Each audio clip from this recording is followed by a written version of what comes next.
ஹலோங்க, வணக்கம் and welcome to our channel kitchen நண்பர்கள். இன்றைக்கி நம்ம சேனலில் சூப்பரான அதே நேரம் ஈஸியாக செய்யக்கூடிய ஒரு ஐஸ்கிரீம் ரெசிபி தான் பார்க்க போகிறோம். வாங்க பார்க்கலாம். ஒரு பாத்திரத்தில் 150 ml போல் பால் எடுத்துக்கலாம். இது வந்து ஃபுல் க்ரீம் மில்க்குன்னு சொல்லுவாங்க இல்லைங்களா? ஸோ அந்த மாதிரி பால் எடுத்துக்கோங்க. அப்போ தான் வந்து க்ரீமியாக கிடைக்கும் ஐஸ்கிரீமு. இது கூட 2லேருந்து 2 ஸ்பூன் போல் சர்க்கரை சேர்த்துக்கலாம். அண்ட் ஒரே ஒரு ஸ்பூன் போல் கார்ன்ஃப்ளவர் எடுத்து வச்சுருக்கேன். அதை தண்ணியில் மிக்ஸ் பண்ணிவிட்டு இதோட சேர்த்துடலாம். இது எல்லாத்தையும் நல்லா கரைச்சிட்டு தான் நம்ம அடுப்பில் வைக்க போகிறோம். இப்போ கரைச்சி நம்ம அதோட சேர்த்துக்குவோம்.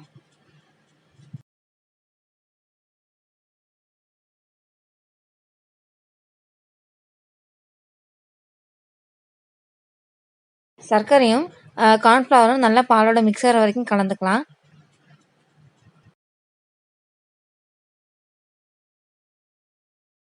இப்போ அடுப்பு ஆன் பண்ணியாச்சு. இந்த பால் கொதித்து ஓரளவுக்கு கெட்டியாகிற அளவுக்கு நம்ம இதை அடுப்பில் வச்சுருக்கணும். கார்ன்ஃப்ளவர் சேர்த்துக்கிறதுனால நல்லாவே கெட்டியாகும். மிதமான சூட்டில் வச்சே கிளறிக்கோங்க. ஏன்னா கார்ன்ஃப்ளவர் சேர்த்துருக்கறனால சீக்கிரம் அடி பிடிச்சிரும்.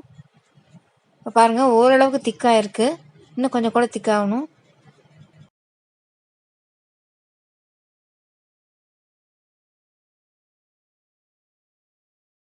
இப்போ பால் வந்து நமக்கு தேவையான திக்னஸ் வந்துருச்சு. இப்போ அடுப்பை ஆஃப் பண்ணிவிட்டு இந்த பால் வந்து நல்லா ஆறணும். அதுக்கப்புறம் தான் நம்ம அடுத்த ப்ராசஸ்க்கு போகணும். ஆறட்டும். ஸோ பால் நல்லா ஆறிடுச்சு. இது கூட நம்ம இப்போ 2 ஸ்பூன் போல் பால் பவுடர் சேர்த்துக்கலாம். பால் பவுடர் வந்து நீங்கள் சேர்க்காமே செய்யலாம். சேர்க்கும் போது இதோட டேஸ்ட் நல்லாயிருக்கும். அதே நல்லா க்ரீமியாக நம்மளுக்கு ஐஸ்கிரீம் கிடைக்கும். இது ஓரளவுக்கு நல்லா மிக்ஸ் பண்ணிக்கலாம். சும்மா ஓரளவுக்கு மிக்ஸ் பண்ணால் போதும். நம்ம அடுத்து வந்து மிக்சியில் போட்டு கிரைண்ட் பண்ண தான் போகிறோம் அதை. ஸோ நம்ம இன்றைக்கி செய்கிறது பார்த்திங்கன்னா வெண்ணிலா ஃப்ளேவர்டு ஐஸ்கிரீம் செய்கிறோம். ஸோ அதனால் அதுக்கு ஃப்ளேவர் கொடுக்கறதுக்காக வெண்ணிலா எசன்ஸ் சேர்த்துக்கிறோம். 150 ml பாலுக்கு ஒரு 1/4 ஸ்பூன் போல் வெண்ணிலா எசன்ஸ் இருந்தால் போதும். எசன்ஸ் உங்கள்கிட்ட இல்லைன்னா நீங்கள் அதை சேர்க்காமல் அப்படியே கூட செய்யலாம்.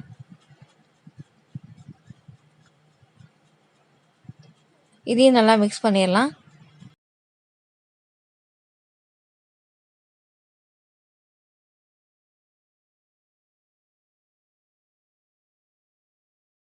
அடுத்து இந்த பாலை நம்ம மிக்சர் கிரைண்டரில் போட்டு ஒரு வாட்டி நல்லா ஓட்டி எடுத்துக்கலாம்.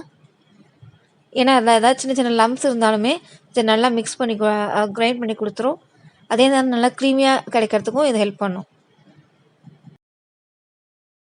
அரைச்சாச்சு. இப்போ நம்ம இது எந்த பாத்திரத்தை ஃப்ரீசரில் வைக்க போகிறோமோ அதுக்கு இந்த மிக்சரை மாற்றிடலாம்.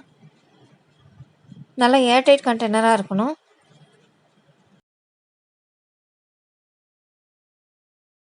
இப்போ இதை மூடி போட்டுட்டு நம்ம ஃப்ரீசரில் வச்சிடலாம். இதை 4லேருந்து 5 மணி நேரம் போல் ஃப்ரீசரில் வைக்கணும். ஏன்னா நம்ம மறுபடியும் எடுத்து இதை கிரைண்ட் பண்ணணும். அதுக்காக தான்.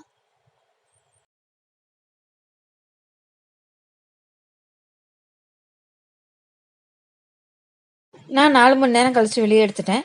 இதை எடுத்துகிட்டு மறுபடியும் நம்ம மிக்சியில் போட்டு ஒரு வாட்டி ஓட்டிடலாம்.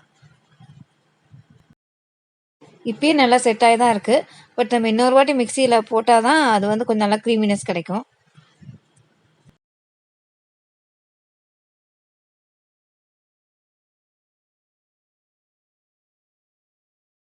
இப்போ இதை நல்லா சாஃப்டாகிற அளவுக்கு நம்ம அரைச்சி எடுத்துக்கலாம். ஸோ அரைச்சாச்சு. இப்போ பார்க்கும்போது எவ்வளோ க்ரீமியாக இருக்குது இல்லைங்களா? இருந்தாலும் இன்னும் கொஞ்சம் நேரம் ஃப்ரீசரில் செட் பண்ணணும். ஸோ மறுபடியும் கண்டெய்னருக்கு மாற்றிக்கலாம்.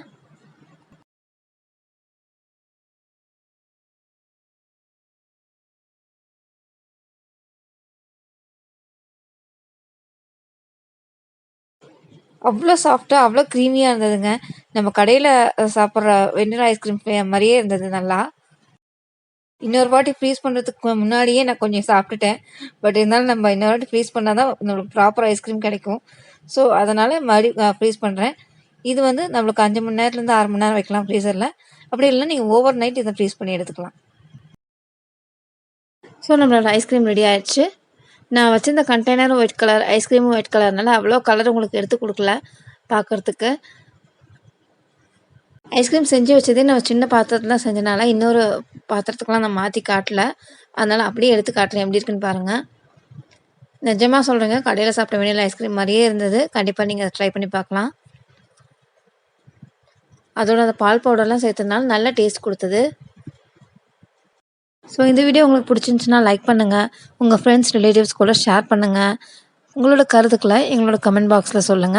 மறக்காம கிச்சன் நண்பர்கள் சேனலுக்கு சப்ஸ்கிரைப் பண்ணிடுங்க. பக்கத்துல இருக்க பெல் ஐகானையும் பிரஸ் பண்ணுங்க. அப்பதான் நாங்க போடுற வீடியோஸோட நோட்டிஃபிகேஷன் உங்களுக்கு வரும். Thank you.